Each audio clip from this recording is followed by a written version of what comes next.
মঞ্চত থাকিলে ৰাইজক নিশ্চিতভাৱে নচুৱাব পাৰিব আমাৰ আশা আছে। গতিকে মই ঋতুক দাক মাইক্ৰফোন আগবঢ়াই দিছোঁ।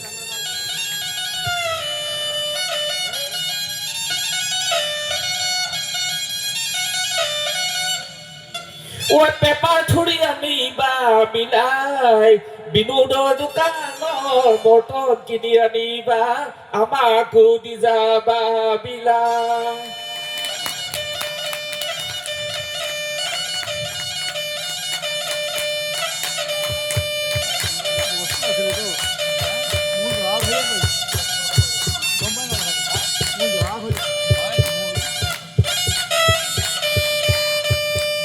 এই পৰ্বতে পৰ্বতে বগাব পাৰো মই, পৰ্বতে পৰ্বতে বগাব পাৰো মই, লতা নুবগাবলৈ ধন, লতা নুবগাবলৈ ধন টান।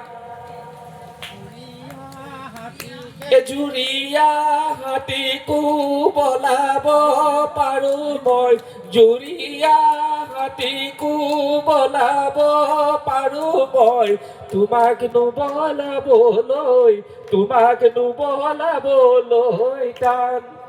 অসম জাতীয়তাবাদী যুৱ ছাত্ৰ পৰিষদ তিতাবৰ আঞ্চলিক সমিতিৰ উদ্যোগত অনুষ্ঠিত বিহু সন্মিলনৰ এই স্থলীত সমবেত সুধীবৃন্দ, যুৱ ছাত্ৰ পৰিষদৰ সন্মানীয় বিষয়ববীয়াসকল, সমবেত সুধীবৃন্দ সকলোলৈকে বিহুৰ ওলগ জনাইছোঁ।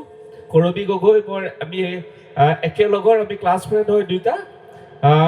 যথেষ্ট কথা ক'লে, এতিয়া আৰু ক'ব লগা আছে বুলি মই ভবা নাই। পৰৱৰ্তী সময়ত নিশ্চয় ক'ম। পুনৰবাৰ সকলোলৈকে শুভেচ্ছা জ্ঞাপন কৰিছোঁ।